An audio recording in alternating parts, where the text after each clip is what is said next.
Si Manuel Villanueva ay naniwalang naisakatuparan na niya ang sukdulang paghihiganti, isang marangyang kasal na nagkakahalaga ng milyon-milyon, dinaluhan ng mga piling tao ng lungsod at kabilang sa mga panauhin ang kanyang dating asawa.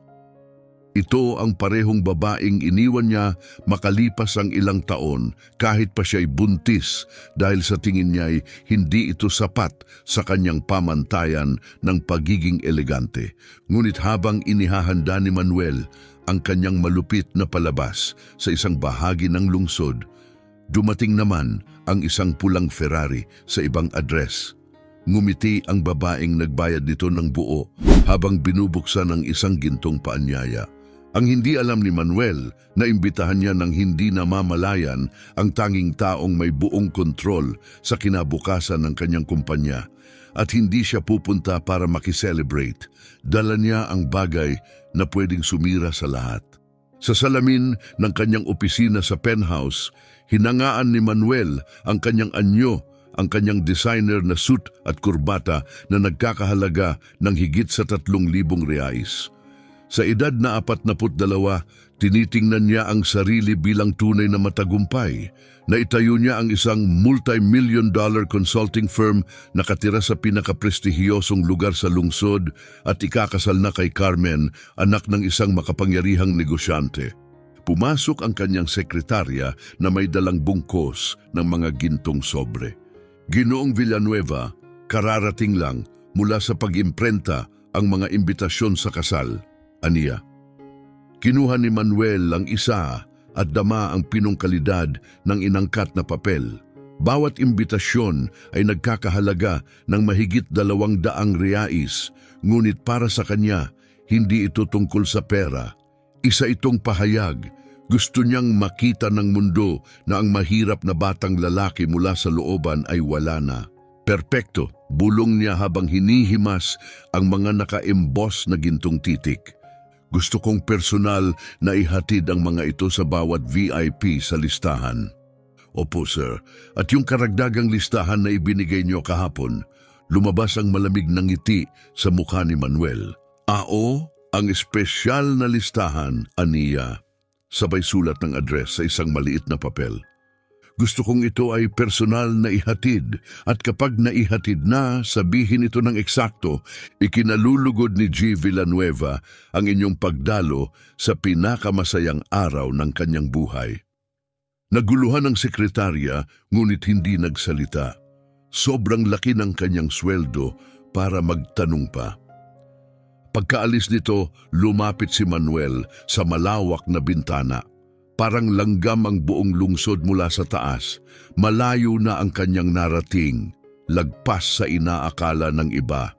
Evelyn, bulong niya ang pangalan na parang masamang alaala. Pagkalipas ng 8 taon, makikita mo na ang lahat ng nawala sa iyo dahil hindi ka naniwala sa akin. Habang nilalasap ni Manuel ang kanyang inaakalang tagumpay, tumunog ang kanyang telepono. Si Fernando, ang kanyang business partner. Manuel, kailangan nating mag-usap tungkol ito sa pinakamalaki nating kliyente. Águia Dourada Investimentos? Tumindig si Manuel. Ang kliyenteng iyon ang nagbibigay ng 60% ng kanilang kita. Anong meron? Gusto niyang makipagkita, personal na ngayon. Nagulat si Manuel. Sa 3 taon nilang pagtatrabaho sa Águia Dourada, ni minsan ay hindi niya nakilala ang may-ari. Lahat ng transaksyon ay sa pamamagitan ng email at video call, mga tawag kung saan hindi ito nagpapakita. Isang ganap na misteryo. Ang tanging alam lang ng lahat ay siya ay wala pang 35 at nagsimula ng isang business empire mula sa wala. Sa wakas, bumalik ang ngiti ni Manuel. Kailan ang meeting? Pagkatapos daw ng kasal mo, ayaw niyang istorbohin ang event. Paano niya nalaman ang tungkol sa kasal ko? Wala akong ideya, pero parang alam niya lahat tungkol sa iyo, Manuel. Impresibo iyon. Pagkababa ng tawag, tahimik lang si Manuel. Nagtataka kung paano nalaman ng kliyente ang personal niyang buhay. Pero binaliwala niya ito. Ang mga makapangyarihang tao ay laging may paraan. Ang mahalaga lang ay nasa loob ng 2 linggo, sa araw ng kanyang ingrandeng kasal, makikita ng lahat si Manuel Villanueva sa rurok ng tagumpay. Lalo na ang isang tao ang minsang tumawag sa kanya ng hangal dahil sa kanyang malalaking pangarap, tiningnan niya ang imbitasyon sa kanyang mesa. Ang pangalan sa sulat kamay niya ay nagsasabi ng lahat, Evelyn Santos. Sa wakas, malalaman mo kung sino talaga ang walang kinabukasan, bulong niya. Pero ang hindi alam ni Manuel, sa kabilang panig ng lungsod ay may isang 34 na taong gulang na babae na lumalagda ng malalaking kontrata sa isang conference room habang naglalaro ang kanyang kambal na anak na 7 taong gulang. Hindi rin niya alam na kabibili lang nito ng bagong pulang Ferrari para sa isang espesyal na araw. At higit sa lahat, hindi niya alam na ang pangalan sa titulo ng pagmamay-ari ng Aguia Dorada Investimentos ay ang parehong pangalan na isinulat niya sa imbitasyon. Kung alam lang niya, baka nag-isip siyang muli. Baka nakita niya na hindi ito plano ng paghihiganti. Ito ang simula ng bitag na siya mismo ang naghanda. 8 taon na ang nakalipas, ibang-iba pa si Manuel noon. Malinaw pa rin kay Evelyn ang unang pagkikita nila sa business school. Gusot ang buhok ni Manuel, pudpod ang sapatos, pero ang kanyang ngiti ay kayang pasayahin ang kahit sinong silid. Full scholar siya at galing sa pinakamahirap na lugar sa lungsod. Siya naman ay nagtatrabaho sa isang accounting firm para tustusan ang kanyang pag-aaral. Pwede mo ba akong tulungan sa formula na ito? Tanong niya isang araw sa library, sabay turo sa isang problemang pampinansyal. Tiningnan ni Evelyn ang pahina at ngumiti. Madaling-madali sa kanya ang mga numero, parang pangalawang wika na niya. Hindi naman yan mahirap, sagot niya sabay kuha ng lapis.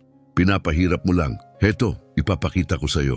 Sa loob ng 10 minuto, hindi lang niya nalutas ang isang problema, kundi pati 3 katulad nito. Manghang-mangha si Manuel. Wow, ang galing mo sa numbers. Seryoso, hindi pa ako nakakakita ng ganun kabilis mag-solve ng problema, sabi ni Manuel, manghang-mangha. Balang araw, kapag nakapagtayo ako ng sarili kong kumpanya, ikaw ang magiging partner ko. Maghahari tayo sa mundo ng pinansya kumikislap ang kanyang mga mata sa ambisyon. Hindi mo talaga matatangging madala ng kanyang sigla. Nakakahawa ang kanyang mga pangarap at determinasyon. Kalaunan, naging magkasintahan sila at matapos ang 2 taon, ikinasal. Simpleng kasal lang yon, maliit at payak pero punong-puno ng tunay na pag-ibig. Para sa kanilang honeymoon, nagpalipas sila ng weekend sa Campos do Jordão, sa isang simpleng maliit na inn. Babalik tayo rito balang araw, pangako ni Manuel sa kanya, pero sa susunod, sa presidential suite na tayo titira. Hindi ko naman kailangan ng ganyan para maging masaya, malumanay na sagot ni Evelyn. Pero ako kailangan ko, bulong niya. May kakaiba sa tono ng kanyang boses, isang malamig at nakakabahalang pakiramdam. Nagsimulang magbago ang lahat nang matanggap ni Manuel ang isang prestihiyosong trabaho sa isang kilalang consulting firm. Bigla siyang napalibutan ng mga taong galing sa mayayamang pamilya na parang normal lang ang usapan tungkol sa bakasyon sa ibang bansa, parang karaniwang pamamalengke lang. Kailangan mong i-upgrade ang pananamit mo, Evelyn. Simula niyang sabihin, iba ang bihis ng mga asawa ng mga katrabaho ko. Paano sila iba? Tanong ni Evelyn, naguguluhan. Mas elegantes, mas pino ang dating. Sinubukan ni Evelyn. Gumastos siya ng malaking bahagi ng sahod para sa mga mamahaling damit na hindi naman niya gusto. Pero kahit anong gawin niya, palaging may puna si Manuel, hindi siya kailanman naging sapat. Ang susunod na dagok ay nangyari sa isang corporate party. Mabilis na sinipat siya ng boss ni Manuel. Ah, ikaw pala ang madalas kong naririnig, ang asawa ni Manuel. Tama, anong trabaho mo? Accounting ang trabaho ko, sagot agad ni Manuel bago pa man siya makapagsalita. na parang ikinahihiya ito. Ganun ba? Sabi ng lalaki. May pilit na ngiti. Tahimik ang biyahe pauwi hanggang bigla na lang sumabog si Manuel. Napahiya mo ako ngayong gabi. Ano? Gulat na tanong ni Evelyn.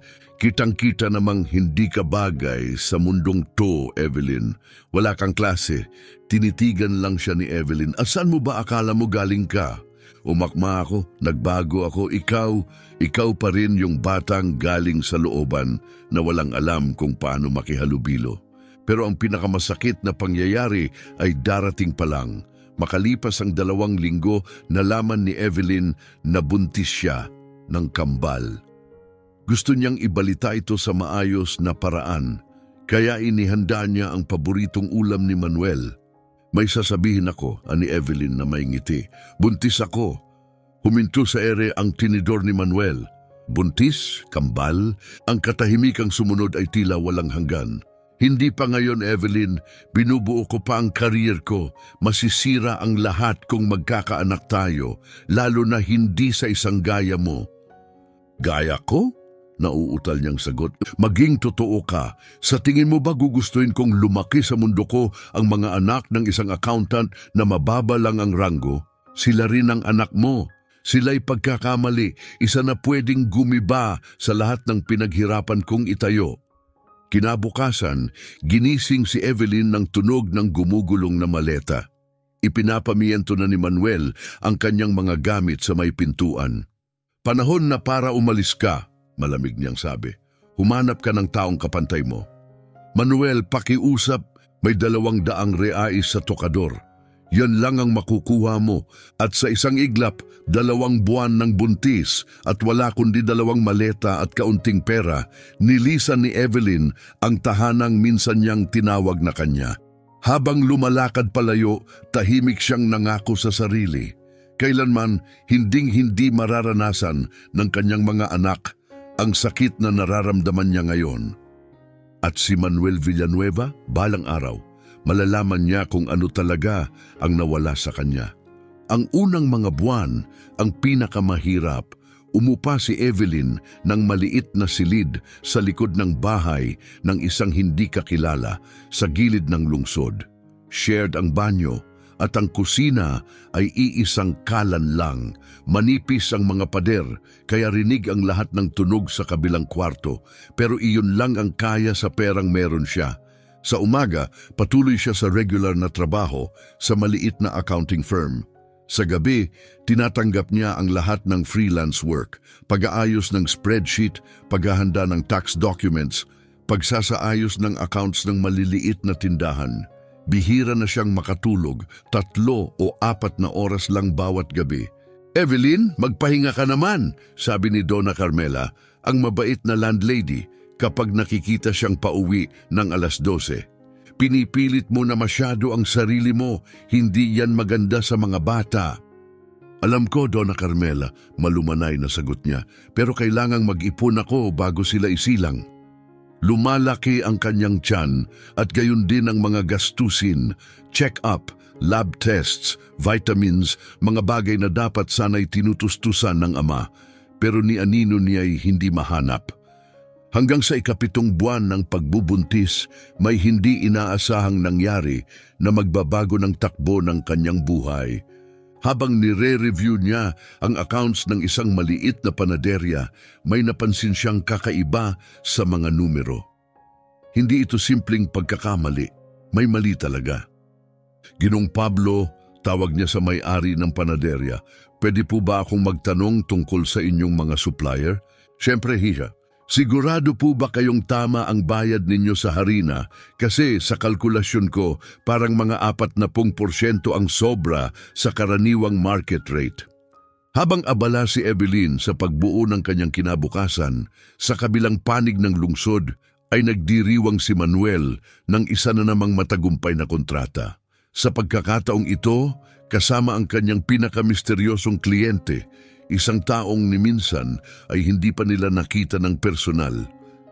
Ang Agya Dorada talaga ibang klase, sabi ni Manuel kay Fernando, ang kanyang business partner. Kung sino man ang nagpapatakbo nito, siguradong henyo. Kung alam lang niya na sa mismong sandaling iyon, ang babaeng minsang tinawag niyang walang halaga ay pumipirma na ng mga papeles na mag-aangat pa sa kanya sa mundo ng negosyo. Kung alam lang niya na ang mga anak na minsang tinawag niyang pabigat ay lumalaki bilang mababait, matatalinong bata, mga batang hindi niya kailanman tunay na nakilala. Pero hindi alam ni Manuel, hindi pa. 3 araw matapos matanggap ni Evelyn ang imbitasyon, tumunog ang telepono ni Manuel. Manuel, si Fernando ito. Kailangan nating mag-usap agad-agad. Anong meron? Yung kliyente natin mula sa Águia Dorada, gusto ka raw makilala. Personal, kumikinang ang mga mata ni Manuel. Sa mahigit 3 taon, ito ang kanyang hinihintay, ang makilala sa wakas ang misteryosang babae sa likod ng kumpanyang bumaliktad sa kapalaran ng kanilang firm. Kailan ang meeting? Sabi niya pagkatapos ng kasal mo, ayaw daw niyang istorbohin ang espesyal mong araw. Pero paano niya nalaman na ikakasal ako? Wala akong alam, pero mukhang mas marami siyang alam tungkol sa'yo kaysa sa inaakala natin. Matapos ang tawag, nanahimik si Manuel. Kakaiba, isang kliyente na alam ang mga personal na detalye ng kanyang buhay. Pero binaliwala niya ito. Ang mga makapangyarihang tao nga naman, laging may koneksyon. At tama siya tungkol sa pagiging mausisa, pero mali siya kung bakit. Sa isang penthouse, sa kabilang panig ng lungsod, mas engrande pa kaysa sa unit ni Manuel. Binuksan ni Evelyn ang eleganteng gintong sobre. Sa dining table, nakaupo ang kambal niyang sina Eduardo at Carlos na abalang-abala sa kanilang homework. Ano yan, Mama? Tanong ni Eduardo, napansin ang seryoso niyang mukha. Imbitasyon, anak. Para sa party? Singit ni Carlos. Hindi, para sa kasal. Tinitigan ni Evelyn ang imbitasyon, minsan, pangalawa at pangatlong beses. Isang pangalan ang tumatak sa isip niya para bang nakabold, Manuel Villanueva. Pero ang mas ikinagulat niya ay hindi ang pangalan, kundi ang mensaheng nakatago sa pagitan ng mga linya. Kayabangan. Ang uri ng kayabangan na akala mo'y mapapahiya siya sa pagpasok sa engranding kasalan. Na siya pa rin ang dating Evelyn na pinabayaan, walang kumpiyansa sa sarili. Wala siyang kamalay-malay kung sino na ang kaharap niya ngayon. Dinampot ni Evelyn ang telepono at tinawagan ang kanyang assistant. Isabela, kailangan kong malaman ang lahat tungkol sa isang kumpanya, Villanueva at Associates.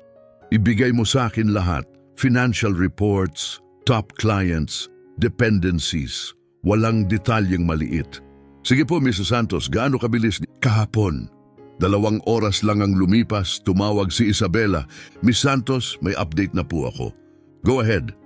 Malaki ang kinikita ng kumpanya, mga ilang milyon bawat taon. Hindi maliit pero hindi rin market leader.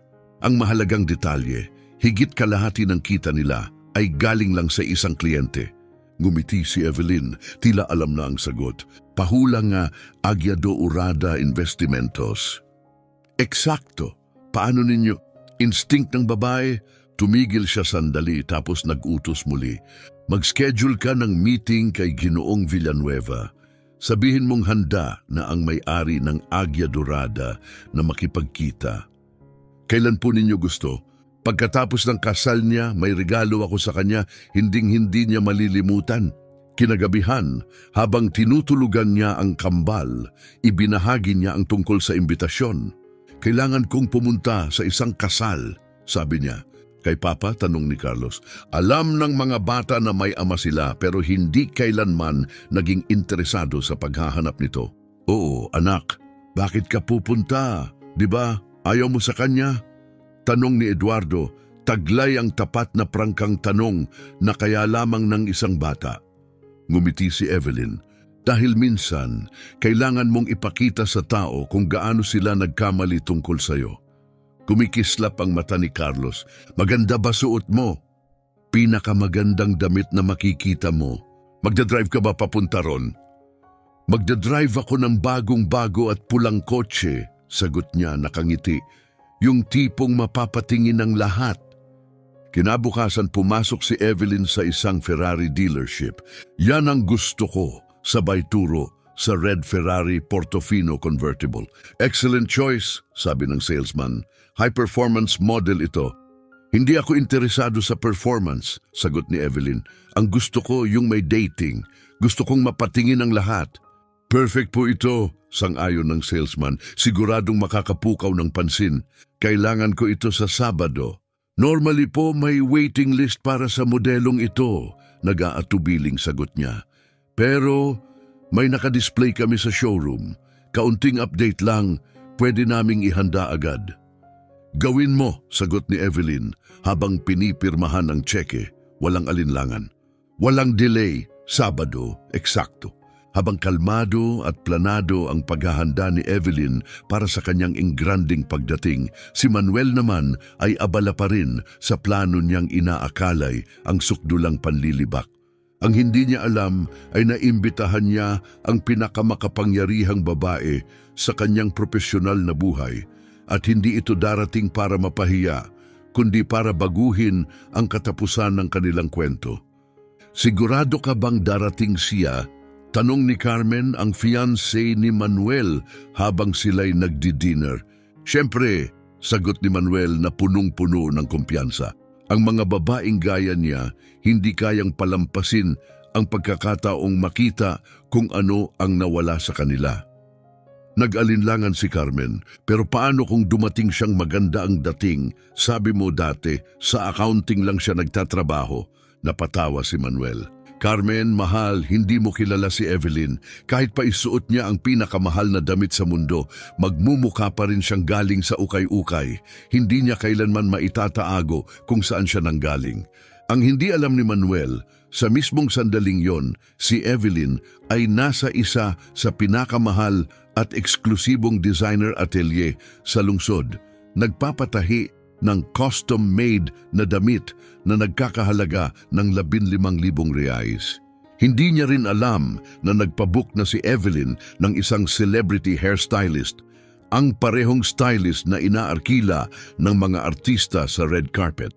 At higit sa lahat, wala siyang kamalay-malay na ang wedding gift na inihahanda ni Evelyn ay hindi lamang sisira sa kanyang ego, kundi buburahin din ang mahigit kalahati ng kita ng kanyang kumpanya.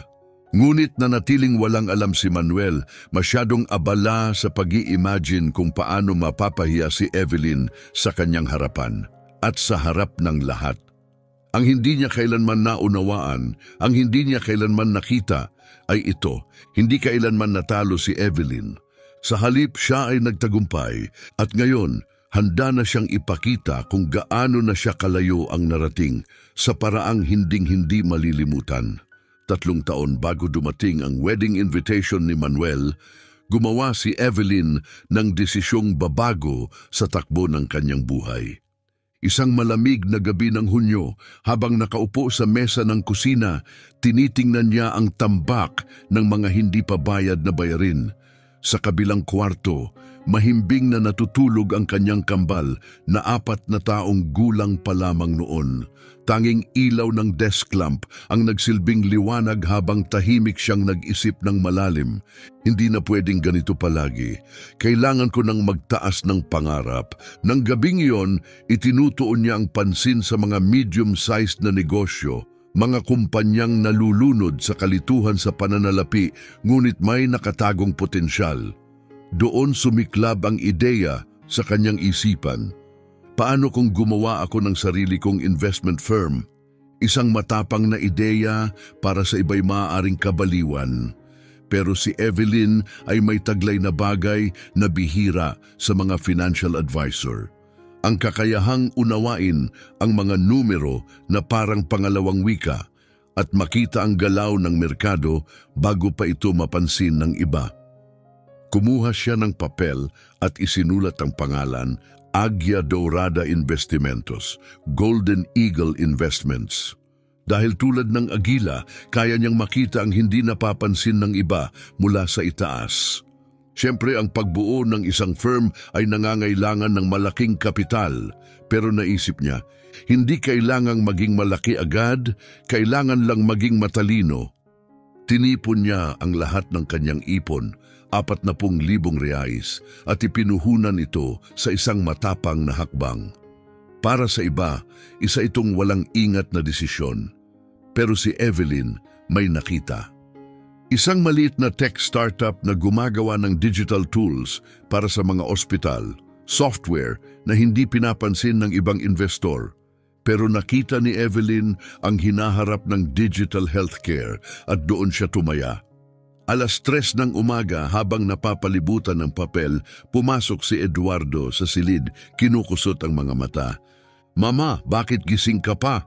"May ginagawa akong mahalaga," bulong niya ngumiti. "Isang bagay na maaaring magbago sa buhay natin." Sumilip si Carlos, kalahating tulog. "Sinasabi mo na naman yan," yumakap siya sa kambal.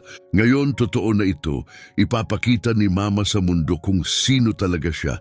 Ginawa niya ang investment. 6 na buwan ang lumipas, binili ng isang American corporation ang kumpanyang iyon. Ang 40,000 reais niya ay naging 200,000 reais. Tinitigan niya ang bank account na hindi makapaniwala. "Nagtagumpay," bulong niya.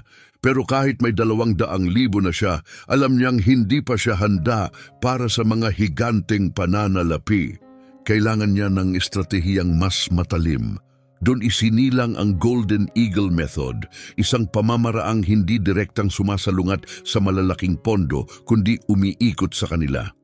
Sa halip na makipagkumpetensya sa bilyong dolyar ng mga malalaking investor, tumutok siya sa maliliit at mid-size na kumpanyang may malaking potensyal, ang mga hindi pinapansin ng mga dambuhala. Ang una niyang malaking panalo gamit ang pamamaraang ito ay sa isang logistics company na may natatanging delivery algorithm. Iwas ang malalaking bangko rito, tinawag itong masyadong delikado. Pero nagtiwala si Evelyn sa instinct niya at nag-invest ng 100,000 reais. 2 taon ang lumipas, ibinenta niya ang shares sa halagang 2 milyon. "Paano mo nahanap ang kumpanyang to?" tanong ni Roberto Silva, ang kanyang unang major client at naging business partner. Ngumiti si Evelyn. "Hindi ko alam kung paano ipaliwanag. Parang nagsasalita sa akin ang mga numero. Nakikita ko yung patterns na hindi napapansin ng iba."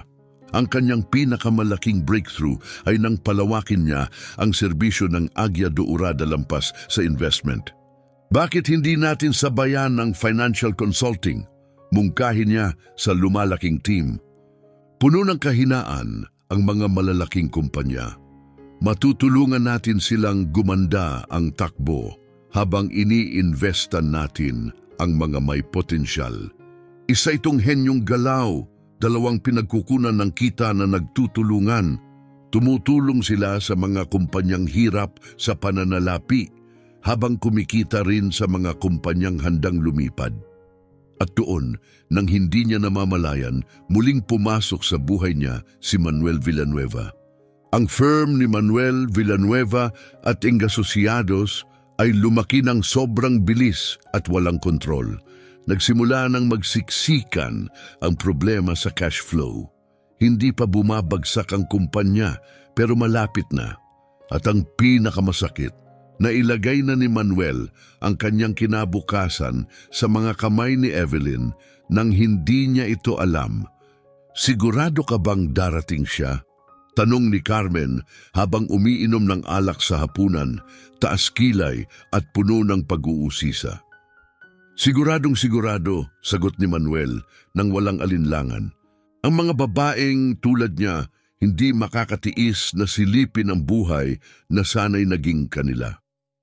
"Pero paano kung dumating siyang elegante?" tanong pa ni Carmen. "Di ba sabi mo dati accountant lang siya?" Tumawa ng malakas si Manuel. "Carmen, mahal ko, hindi mo kilala si Evelyn. Kahit pasuotin niya ang pinakamagarbong damit sa buong mundo, magmumukha pa rin siyang parang galing ukay-ukay. Hinding-hindi niya kayang itago kung saan siya nanggaling. Ang hindi alam at hinding-hindi malalaman agad ni Manuel ay nasa mismong sandaling iyon. Si Evelyn ay nasa isang high-end couture studio, sinusukatan ng isang custom-made gown na nagkakahalaga ng 15,000 reais. Hindi niya rin alam na kinuha ni Evelyn ang isang glam squad na ang mga kliyente ay mga international celebrities, kabilang ang mga artistang lumalakad sa Oscars red carpet. At higit sa lahat, walang ideya si Manuel na ang regalo ni Evelyn ay hindi lamang personal, ito ay sisira sa kanyang pride at magtatanggal ng 60% ng kita ng kanyang kumpanya. Pero nananatiling bulag si Manuel.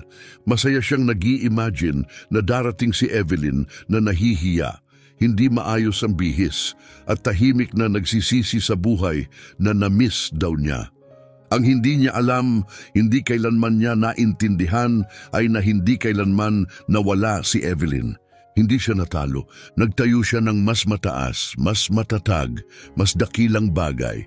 At ngayon, handa na siyang ipakita iyon sa harap ng lahat ng mahalaga kay Manuel sa pinakamatinding paraan na posible.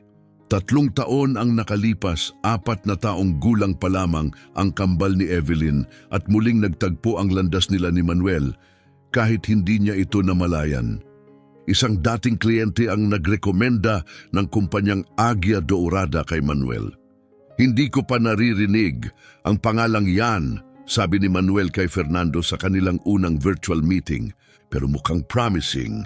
Sa screen, isang boses ng babae na malinaw na pinroseso ng voice software ang nagpaliwanag kung paano mapapabuti ng kanilang firm ang Villanueva at Associates. Mababawasan namin ang operational costs nyo ng 30% at madaragdagan ang efficiency ng hindi bababa sa 50%. Kalma at professional na sabi ng boses. At magkano ang kapalit niyan? Tanong ni Manuel. Isang 3 taong eksklusibong kontrata lang, sagot ng boses. Ang bayad namin ay 15% ng kabuuang savings na ma-generate namin. Mabilis na nag-compute si Manuel. Kung totoo ang ipinangako, higit 1 milyon ang matitipid niya kada taon. Ang 150,000 kapalit ng ganung balik, walang pag-aalinlangan. Deal! Sagot niya. Ang hindi niya alam, sa likod ng voice filter, sa isang sleek boardroom ng Agia Dourada, nakaupo si Evelyn, nakangiti. Isang karangalan na makatrabaho kayo, Ginoong Villanueva. Bulong niya sa sarili. Sa loob ng 3 taon, hindi lang natupad ng firm ang mga pangako nito, lampas-lampas pa. Ang Villanueva at Associates ay naging mas efficient ng higit sa doble. Ang kita, nag-triple. At hanggang ngayon, wala pa ring kamalay-malay si Manuel kung sino ang nagsalba sa kanyang kumpanya. Ang partner natin sa Agia Dourada, Henyo, madalas niyang ipagyabang. Kung sino mang babaeng yon, mas magaling pa sa karamihan ng mga lalaking negosyante. Samantala, patuloy sa pagtayo ng imperyo si Evelyn, ang Agia Dourada ay may hawak ng mahigit 50 milyong reais na investments, shares sa 15 kumpanya at nagbibigay ng consulting services sa higit 30 clients. Kasama na ang firm ni Manuel. Isang gabi habang nag-aaral ang kambal, "Mama, bakit ka laging nagtatrabaho?" tanong ni Eduardo. Tiningnan ni Evelyn ang mga papeles sa harapan at ngumiti. "Para hindi nyo kailanman maranasan ang mga pinagdaanan ko." "Anong nangyari sa'yo?" tanong ni Carlos. "May nagsabi sa akin dati na hindi ako sapat." Malumanay niyang sagot. "At ngayon ipapakita ko sa kanya kung gaano siya nagkamali." "Kailan mo gagawin yon?" tanong ni Eduardo. Tumingin si Evelyn sa gintong wedding invitation na nasa tabi ng desk. "Malapit na anak, napakalapit na." Sa totoo lang, hindi na kailangan ni Evelyn ang Villanueva at Associates. Ang kita mula sa kontrata nila ay wala pang 5% ng kabuang revenue ng Agia Dourada. Pero hindi niya ito tinapos dahil sa isang dahilan, para maging handa siya, lubusang handa sa sandali ng kanyang paghihiganti. At ngayon, ilang araw na lang bago ang kasal, dumating na ang sandaling yon. Tinawagan niya ang kanyang abogado. "Dr. Alejandro, kailangan kong ipagawa ang termination documents para sa kontrata natin sa Villanueva at Associates." "Evelyn, may 2 taon pa sa kontrata. Kung ikakansela mo ngayon, pwede silang magsampa ng kaso," Suriin mo ang clause 1513, sabi niyang puno ng kumpiyansa. May katahimikan. Ayan, maaaring wakasan ng Agya Dorada ang kontrata anumang oras. May 30 araw na paunawa kung may hindi pagkakatugma sa halaga o prinsipyo. Eksakto, sabi ni Evelyn. Hindi ba't perpekto? Sandali, nilagay mo ito sa kontrata mula simula pa lang. Manghang tanong ni Alejandro. Dr. Alejandro, sagot ni Evelyn na may mapanuksong ngiti. Lagi akong nagsisimula sa dulo. Sabado ng umaga, maaraw at maliwanag ang kalangitan. Sa pinakamahal na hotel sa lungsod, abala ang lahat sa pinakamalaking kasalan ng taon. Mahigit 2 milyong reais ang ginastos at dumalo ang lahat ng elite naka-best attire. Sa presidential suite, inaayos ni Manuel ang kanyang 20,000 real na Italian tuxedo sa harap ng salamin. Pakiramdam niya ay makapangyarihan, walang talo. Sa edad na 42, kumbinsido siyang hawak niya na ang lahat, tagumpay, yaman, respeto. Kinakabahan ka ba? Tanong ni Carmen habang isinusuot ang kwintas na mas mahal pa sa bahay ng karamihan. Kinakabahan? Gumisi si Manuel. Hindi, ito ang pinakamagandang araw ng buhay ko. Ikakasal ako sa perpektong babae sa harap ng pinakamahuhusay na tao sa pinakaperpektong okasyon. At yung ex mo, biro ni Carmen, sa tingin mo talaga darating siya? Oh, siguradong darating siya, sagot ni Manuel puno ng yabang. Hindi niya matitiis, gusto niyang makita kung ano ang nawala sa kanya. At kung elegante talaga ang dating niya? Tanong ni Carmen nakangiti. Imposible, sagot ni Manuel habang nagkikibit-balikat. Pwede mong ilabas ang isang tao sa looban pero hindi mo mailalabas ang looban sa kanya. Pero habang nalulunod si Manuel sa kanyang sariling kayabangan, 15 kilometro ang layo, may ibang eksenang nagaganap. Sa isang penthouse na may tanaw ang buong lungsod, nakatayo si Evelyn sa harap ng full-length mirror, pinalilibutan ng pinakamahusay na glam team sa buong Brazil, ang parehong team ng mga artista sa Oscars at global magazines. Ang suot niyang navy blue gown ay ginawa ng isang French designer, nakaangkop sa kanyang katawan na may elegansya at kapangyarihan. Hindi ito sobrang kumikislap, pero perpekto. Ang neckline ay simple pero nakakabighani. Ang kanyang balat ay kumikintab, makeup ay walang bahid, buhok ay ayos na yos, parang reyna sa araw ng koronasyon. Ma'am, ang ganda mo, sabi ni Eduardo habang pumasok sa silid. Parang prinsesa sa totoong buhay, sabi ni Carlos, nanlalaki ang mga mata. Ngumiti si Evelyn at tumingin sa kanila. Salamat mga anak, pero alam nyo naman, hindi ako pupunta roon para magsaya, di ba? Tumango si Eduardo, seryoso. Alam namin, pupunta ka para patunayan sa lalaking yon na nagkamali siya, dagdag ni Carlos, nakakrus ang braso. At para ipakita sa kanya na pinalampas niya ang pinakamagagaling na anak sa buong mundo. Kumikislap ang mga mata ni Evelyn. Oo, bulong niya. Eksaktong ganon.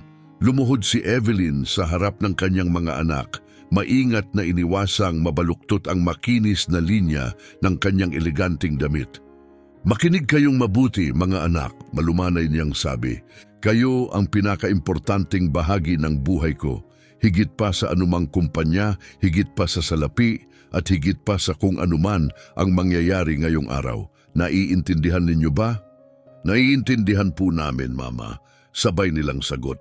Ngunit sumingit si Eduardo, taglay ang kahangahangang pagkahinog para sa kanyang edad. Pero tungkol din ito sa respeto, sa pagpapakita na hindi dapat hinuhusgahan ng tao base sa kung anong meron o wala sila. Biglang tumunog ang intercom. Mrs. Santos, narito na po ang inyong sasakyan, sabi ng driver. Ngumiti si Evelyn. Anong sasakyan kaya yon? Biro niya. Yung pulang Ferrari na binili niyo po. Tumayo siya ng taas noo, kinuha ang susi mula sa mesa at hinalikan sa noo ang kanyang mga anak. Ako mismo ang magmamaneho ngayon. Ang plano ay iwanan ang kambal sa yaya. Pero may sorpresa. kahit si Evelyn ay hindi inaasahan. "Mama, pwede po ba kaming sumama sa inyo?" tanong ni Eduardo, marahang boses. "Formal na kasalan ito, mga anak," sagot niya. "Pero gusto naming makita ang mukha ni Daddy kapag dumating ka," sabad ni Carlos, may tusong ngiti. Nag-isip si Evelyn, ang pagsama ng kambal ay magpapalakas pa sa mensahe. Hindi lang tagumpay ang makikita ni Manuel, makikita rin niya ang mga anak na itinakwil niya. "Sige, pero dapat kumilos kayo gaya ng mga binatang pinalaki ko, may dangal at disiplina." 20 minuto ang lumipas, huminto sa harap ng pinaka-luxurious na hotel sa lungsod ang isang pulang Ferrari Portofino convertible. Umalingaw-ngaw ang tunog ng V8 engine, pinatahimik ang paligid. Lahat ay napalingon. Lumabas agad ang valet, inakalang dayuhang celebrity ang darating. Pero imbes, isang nakabibighaning babae ang bumaba sa driver's seat. Kahit mag-isa, sapat na siyang agawin ang lahat ng pansin. Pero hindi siya nag-iisa.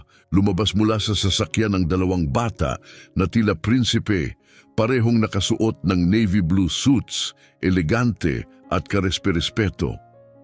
"Magandang hapon," bati ni Evelyn habang inaabot ang susi sa tulalang valet. Pakiingatan po siya, natahimik ang buong lobby, tinigil ang mga pag-uusap, tumigil ang mga champagne trays sa ere.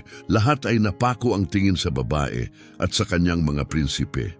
"Sino siya?" bulong ng isa. "Hindi ko siya kilala, pero halatang importante. Nakakita ka ba ng ganong kotse? At yung mga bata, magkakamukha, ang cute." Parang isang reyna dumaan si Evelyn sa gitna ng lobby na parang siya ang may-ari. Tahimik at maipagmamalaki, sinundan siya ni na Eduardo at Carlos na parang royal guard. Sa entrada ng Grand Ballroom, binati sila ng receptionist, gulat sa kanilang dating. "Magandang hapon po, ma'am. Pwede ko pong makita ang inyong imbitasyon." Bukas ni Evelyn ang kanyang Hermes purse, iniabot ang gintong paanyaya. Binasa ito ng receptionist na patingin. "Evelyn Santos?" "Ako nga," sagot ni Evelyn. "At ang mga bata, ang aking mga anak sina Eduardo at Carlos." Nag-alinlangan ang receptionist. Wala pong nakalistang guest sa paanyaya. Tinaasan siya ni Evelyn ng kilay, mahinahon ngunit mariin. Ang mensahe ay malinaw, papasok sila. "Siyempre po, Mrs. Santos, tuloy po kayo." Pagpasok ni Evelyn sa ballroom kasama ang kanyang mga anak, para bang may pumutok na tahimik na bomba. Kumikinang ang silid sa mga kristal na chandelier at mamahaling bulaklak. May live orchestra na mahina ang tugtog, lahat perpekto ayon sa gusto ni Manuel. Pero wala na iyong halaga ngayon. Lahat ay tumingin, tigil ang bawat usapan, nakatuon ang bawat mata sa babaeng kasama ng 2 batang lalaki sa kanyang tabi. "Sino siya?" bulong ni Carmen sa bridesmaid. "Wala akong ideya, pero yung mga bata, kambal sila." Sa dulo ng silid, abala si Manuel sa pakikipag-usap sa mga politiko at negosyante nang lapitan siya ni Fernando. "Manuel, mamaya na, kausap ko ang congressman." "Manuel, kailangan mo talagang tingnan ang pinto." Pagharap ni Manuel, tumigil ang lahat. Naroon siya, ngunit hindi ito ang Evelyn na minsang itinaboy niya. Hindi siya natatakot, hindi siya marupok, hindi siya desperado. Siya ay nagniningning, makapangyarihan, hindi maabot. At sa kanyang tabi, 2 batang lalaki na kamukhang kamukha ni Manuel. "Mga anak ko," bulong ni Manuel, nanlalamig ang muka. "Anak mo sila?" gulat na tanong ni Fernando. Hindi makasagot si Manuel, hindi siya makakilos. Napansin siya ni Evelyn at ngumiti. Pero hindi iyon ngiti ng alaala, hindi ngiti ng dating pagmamahal, kundi ngiti ng tagumpay.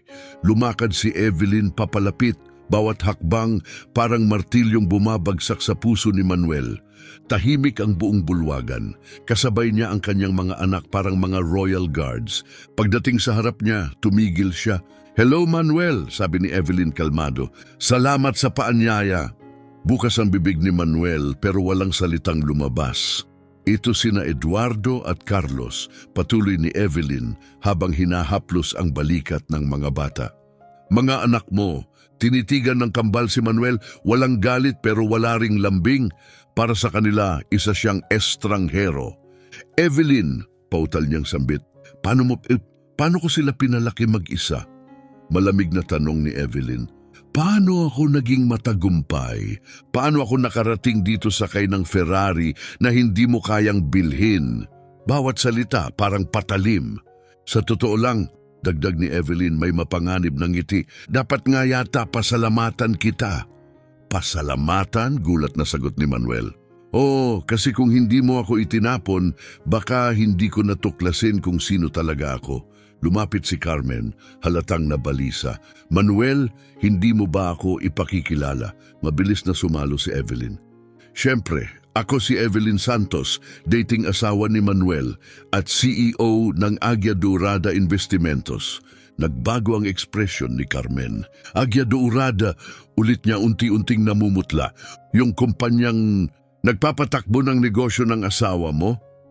Putol ni Evelyn. Oo, kami yon. Nawala ang kulay sa mukha ni Manuel. Doon niya naintindihan ang lahat. Ang kanyang tagumpay, ang yaman, ang reputasyon. Lahat ng ito ay dahil sa babaeng minsang itinakwil niya.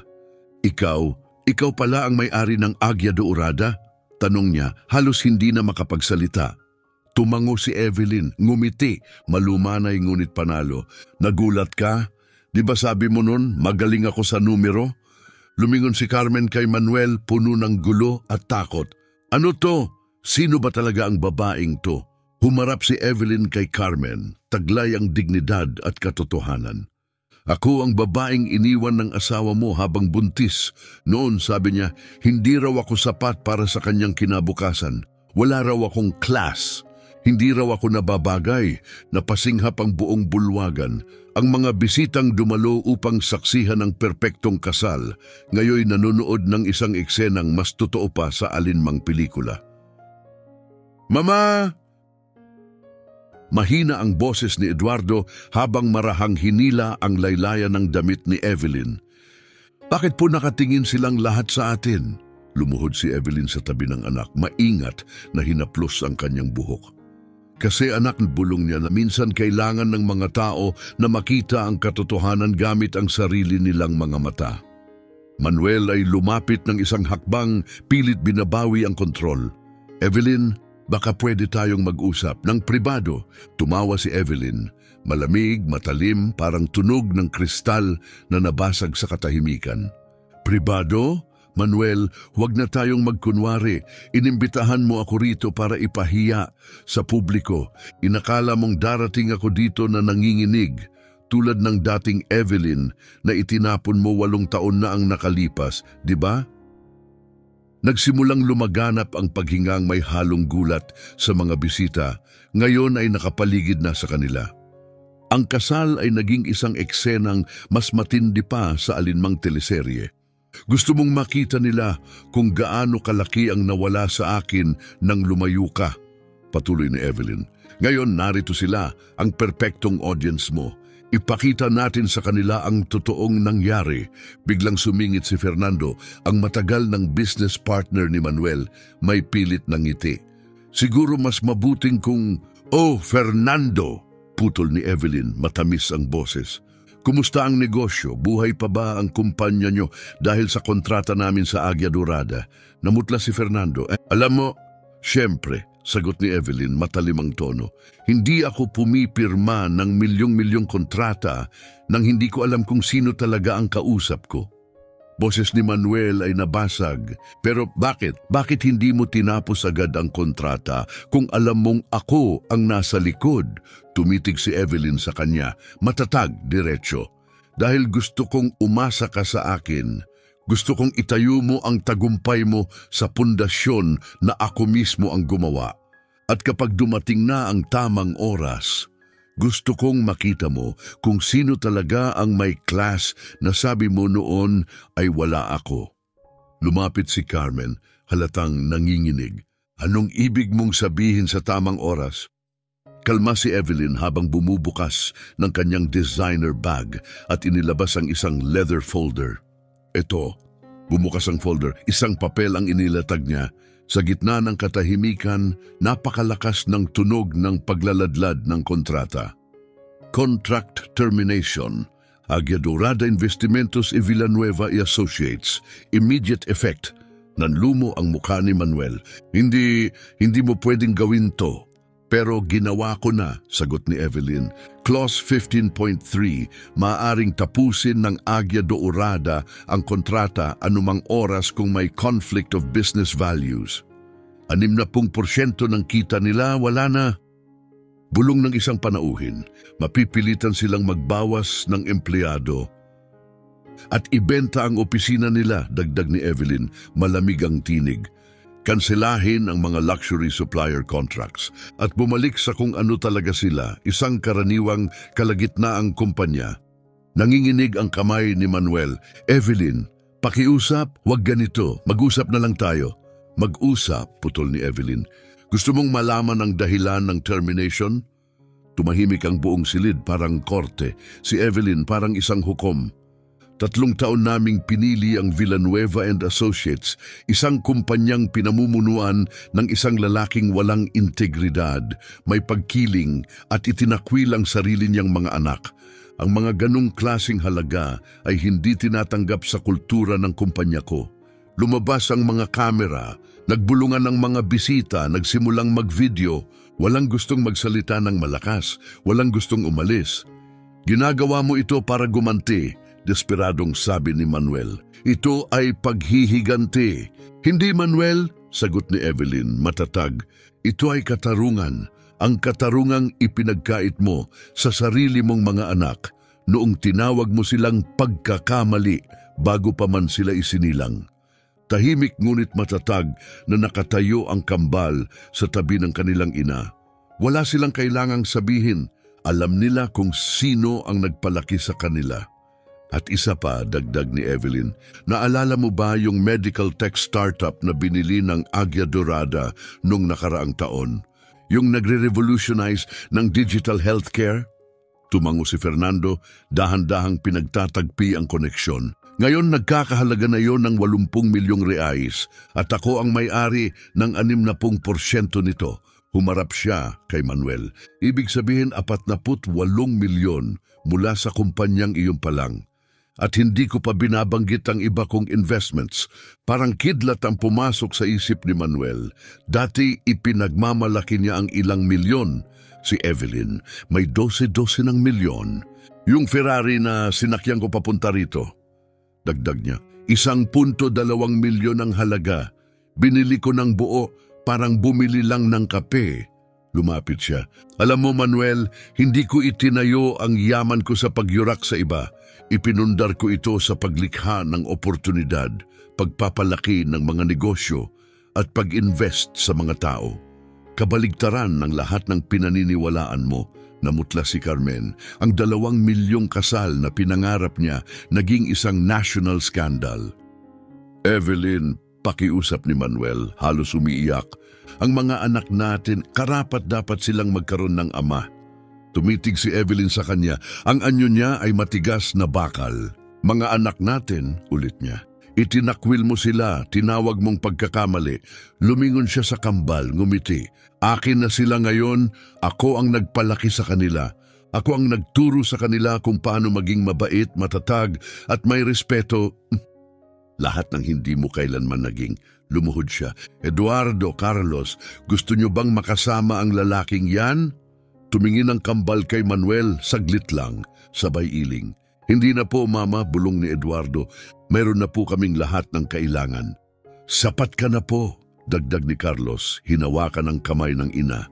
Parang kutsilyong tumusok sa puso ni Manuel ang bawat salita. Hindi lang niya nawala ang kanyang pride, nawala ang lahat. Tumayo si Evelyn at iniabot ang kamay. Isang karangalan ng makipagnegosyo sa iyo, Ginoong Villanueva.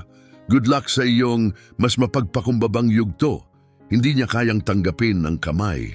Ang kanyang empire wasak. Ang imahe, giba. Ang pamilya, wala na. Humarap si Evelyn kay Carmen.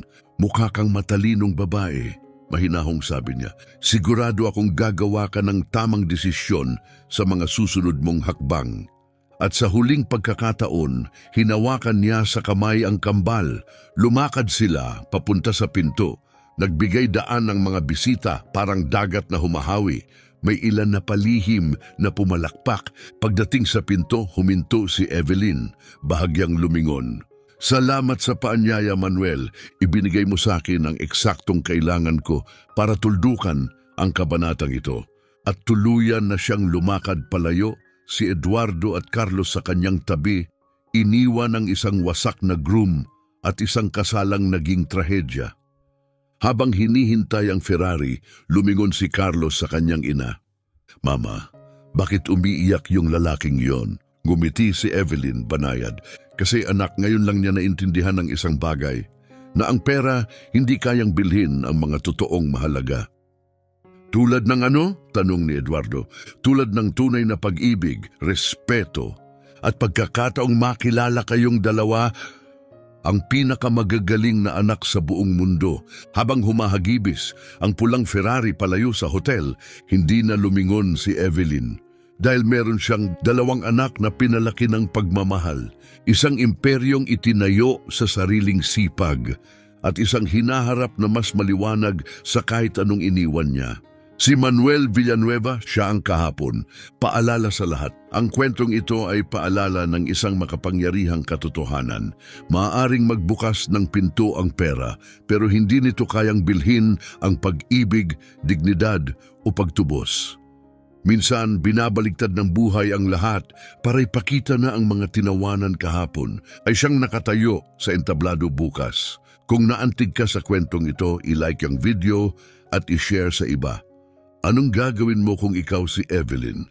I-comment sa ibaba, gusto naming marinig ang kwento mo. Maraming salamat sa panonood. Hanggang sa susunod na kwento.